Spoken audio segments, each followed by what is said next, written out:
Friends, Instagram पर reel बनाने के चक्कर में एक पति ने अपनी पत्नी को मौत के घाट उतार दिया। फ्रेंड नमस्कार, मैं सरिता राठौर। फ्रेंड्स, मेरे चैनल को लाइक और सब्सक्राइब जरूर कर देना। तो चलिए फ्रेंड्स, आज जो सच्ची घटना मैं आपको बताने जा रही हूँ। ये जो सच्ची घटना राजस्थान की है, फलौदी जिला है। वहां की अनामिका बिश्नोई जी रहती हैं। अनामिका बिश्नोई की शादी होती है बीकानेर में। बीकानेर में शादी होती है महिराव जी के साथ में होती है। महिराव जो है उनका मेडिकल का अपना स्टोर होता है। बेहद खूबसूरत होती है अनामिका बिश्नोई और इनकी शादी बड़ी धूमधाम से होती है। अच्छे से इनका जीवन चल रहा होता है। लेकिन ये बेहद खूबसूरत और एक्टिविटी बहुत ज्यादा थी, रील्स बनाने, ये सारी चीजें इनके अंदर बहुत ज्यादा थी। तो इनकी जब शादी होगी तो काफी अच्छा, पर इनके दो बच्चे होते हैं। एक बच्चे की अभी उम्र 10 साल है, एक बच्चे की उम्र 12 साल है। दोनों जब ये रील्स इंस्टाग्राम पर रील्स बनाना शुरू कर देती हैं तो इनके जो पति होते हैं वो मना करते हैं कि मत बनाओ रील्स वगैरह। लेकिन जो अनामिका होती है वो बात नहीं मानती, बोले नहीं नहीं, मुझे रील्स तो बनानी है। तो पति जो सामाजिक दबाव भी पड़ता है, बोलते हैं कि देखो रील्स बनाती है, नाच गाने के वीडियो ये सब रहते हैं तुम्हारी पत्नी के, अच्छा नहीं लगता है समाज में। क्योंकि राजस्थान में घूंघट प्रथा, पर्दा प्रथा बहुत ज्यादा है। तो उनके जो पति होते हैं वो विरोध करते हैं उस बात पर, लेकिन अनामिका नहीं मानती, बोलती नहीं, मुझे तो रील्स बनानी है। जब वो अपने फैसले पर अडिग रहती हैं तो जो पति होता है महिरा, वो बोलते हैं हमें आपसे डिवोर्स चाहिए, हमें आपसे तलाक चाहिए, हमें आपके साथ में नहीं रहना है।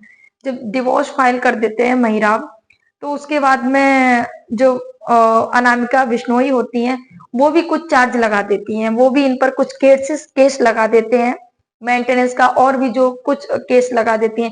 जब केस लगा देती है तो महिराव जो होते हैं और परेशान हो जाते हैं कि क्या है, और कोर्ट से फैसला आता है कि जो भी है, कुछ सामाजिक दबाव भी होता है। तो माता पिता और सारे लोग मिलकर इनको एक साथ रहने के लिए बोलते हैं। तो अनामिका होती है कुछ दिनों के लिए पति के साथ में चली जाती है, अपने बच्चे और सारे लोग एक साथ रह रहे, फिर भी वही हालत रहती है। जो महिराव होते हैं वो मना करते हैं कि अनामिका ये रील्स वगैरह मत बनाओ, और अपनी घर गृहस्थी अच्छे से चल रही है इसी में है। लेकिन जो अनामिका बिश्नोई होती है वो बिल्कुल भी ध्यान नहीं देती हैं। वो बोलती है कि नहीं, मुझे आपके साथ रहना नहीं है। जब वो फैसला ले लेती है मुझे नहीं रहना है, तो क्योंकि महिराब भी काफी परेशान हो गए थे तो उन्होंने बोला ठीक है, नहीं रहना है तो फिर चली जाओ।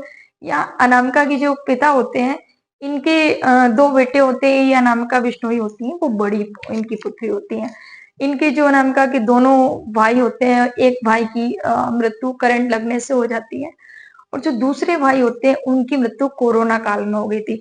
तो ये जो अनामिका बिश्नोई होती है ये अपने माता पिता की अकेली रह जाती, क्योंकि जो दोनों भाई थे वो इस दुनिया में नहीं थे। तो इनके पिता क्या करते हैं कि एक दुकान खुलवा देते हैं कि ऐसे कैसे जीवन तो नहीं चल सकता है। तो एक दुकान, एक नारी सेंटर दुकान खुलवा देते हैं, कपड़े की दुकान खुलवा देते हैं। जब कपड़े की वहां दुकान खुलवा देते हैं तो ये अपना वहां पर दुकान पर आराम से अपना जीवन यापन कर, एक कमरा मकान किराए पर ले लेती हैं और वहां पर ही अपना रहना शुरू कर दी अपने बच्चों के साथ में। इनका जीवन यापन अच्छे से चल रहा था।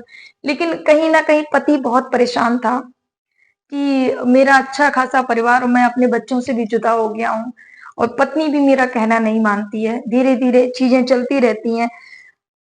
जो पति होता है एक दिन उसका बहुत ज्यादा दिमाग खराब हो जाता है, बोलता है नहीं, आज मैं जाता हूँ, अपनी पत्नी से बात करूंगा जाके। क्योंकि ये जो आपको बता दूं, अनामिका बिश्नोई है, इनके फॉलोवर, क्योंकि इनकी एक्टिविटी, इनकी वीडियो, ये इन्फ्लुएंसर बन गई थी इंस्टाग्राम की। बहुत अच्छे इनके वीडियो बहुत अच्छे रहते हैं। इनकी एक्टिविटी, इनका जो भी नृत्य था काफी अच्छा रहता था, लोग काफी पसंद करते थे।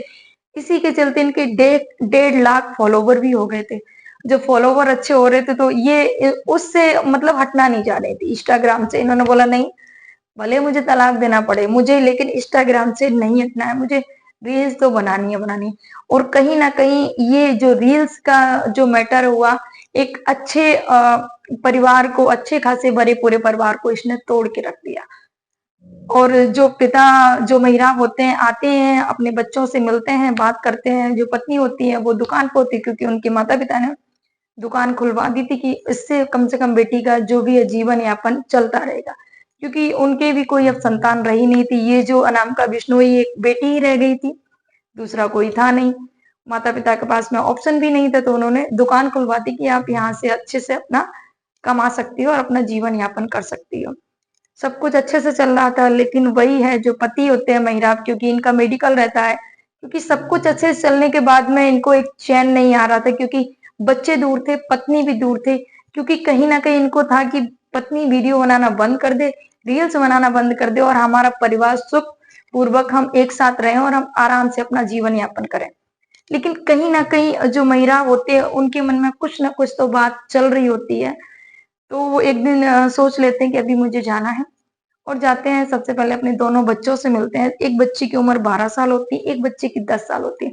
बच्चे से मिलते हैं, बात करते हैं। उसके बाद में वो बच्चों से बात करने के बाद में बोलते हैं कि आज तुम्हारी माँ रहेगी या तो आज तुम्हारा ये पिता रहेगा। तो बच्चे रोने लगते हैं कि पापा ऐसे क्यों बोल रहे हो आप, ऐसा क्या हुआ, क्यों ऐसा। लेकिन जो महिराब होते हैं वो काफी मानसिक रूप से परेशान हो चुके थे। वो इस तरह की जिंदगी नहीं जीना चाहते थे कि बच्चे कहीं और हैं, पत्नी भी अलग है, और वो इस तरह। तो उन्होंने क्या किया कि बच्चों से ऐसा बोलकर कि आज तुम्हारी माँ रहेगी या पिता रहेगा, एक दो में से कोई एक रहेगा, और चले जाते हैं जहां पर अनामिका बिश्नोई अपनी दुकान पर बैठी होती हैं। वहां जाते हैं। उसके बाद में वो बोलते हैं कि अगर तुम मेरी नहीं हो सकती हो तो किसी और की भी नहीं मैं होने दूंगा। ये बात जो उन्होंने बोला, तो कहीं ना कहीं इस बात से ये भी सामने आ रहा है कि कुछ ना कुछ हो सकता है महिराब के दिमाग में, या कोई बात उनके सामने आई हो, इस वजह से उन्होंने ये फैसला लिया। और जब इतना बोला कि जब मेरी नहीं हो सकती तो मैं किसी और का भी नहीं होने दूंगा, ये कहकर वो गोलियों से ताबड़तोड़ गोलियां चला देते हैं अनामिका बिश्नोई पर, और उनकी मृत्यु हो जाती है। ये काफी दुखद घटना है, मैं आप सभी को बता दूं फ्रेंड्स। मुझे लगता है महिराब को ये सब नहीं करना चाहिए था। अगर आप, भले आप परेशान थे, लेकिन आपको किसी की हत्या करने का वो नहीं बनता कि आप किसी को मौत के घाट उतार दो। एक तो माँ बाप जिनका एक सहारा था, जिनके पास एक बेटी का सहारा था, वो भी छिन गया। उन बच्चों का क्या, जिन बच्चों की माँ नहीं रही इस दुनिया में। और जो महिराब है वो तो जब अरेस्ट हो जाएंगे वो तो जेल में चले जाएंगे। अब बच्चों की देखरेख कौन करेगा। तो थोड़ा सा शांति पूर्वक अगर इस पर चिंतन करते, मनन करते, ये जो बात है सामने नहीं आती। मुझे लगता है जब यहाँ पर जो अनामिका बिश्नोई हैं उनको भी ये चीज थोड़ी समझनी चाहिए थी। अगर आपका बड़ा पूरा परिवार है, आपके बच्चे हैं, अगर पति मना कर रहा है, जिस चीज में हमारे पति की खुशी हो वो चीजें हमें करनी भी चाहिए, क्योंकि हमारा परिवार है। और अगर शायद मुझे लगता है ये इंस्टाग्राम और ये रील्स के चक्कर में ना पड़ती तो शायद उनका आज जो जीवन है अच्छे से चल रहा होगा। लेकिन फ्रेंड्स क्या कर सकते हैं, ये जो घटना हुई है बहुत ही दुखद घटना हुई है। मैं ये वीडियो सुनाने के मेरा जो माध्यम है, बस किसी को आग पहुंचाना नहीं है, किसी को ठेस पहुंचाना नहीं है, बस आप सभी को जागरूक करना है। और इस वीडियो के माध्यम से मैं आप उन सभी बहनों से विनम्र निवेदन करना चाहती हूँ कि आप रील्स बनाती हैं, जो भी बनाती हैं, अगर आपके पति या आपके घर वाले राजी हैं तभी आप ये सब करिए। अन्यथा अगर आपके पति से विरोध करके आप कर रही हैं ना, तो कोई मतलब नहीं ये सारी चीजें करने का। क्योंकि अगर जिसके साथ हम जीवन यापन, जिसके साथ अपने 7 फेरे लिए हैं, जीने मरने की कसमें खाई हैं, हम उसको ही हर्ट कर रहे हैं, हम उसको ही परेशान कर रहे हैं, तो आपको क्या लगता है आगे कितना आगे तक बढ़ के जा सकती हैं। तो बस मैं उन सभी बहनों से यही रिक्वेस्ट करूंगी कि अगर आपके पति या आपके माता पिता किसी चीज का विरोध कर रहे हैं तो उसको उस पर चिंतन करिए, उसको समझिए कि क्या सही है और क्या गलत है। तो फ्रेंड्स, जय हिंद, जय भारत। और जो भाई हमारे वीडियो पर कमेंट किए हैं, हमारी जो बहनें कमेंट किए हैं, उसके लिए बहुत बहुत धन्यवाद। जय सिया राम।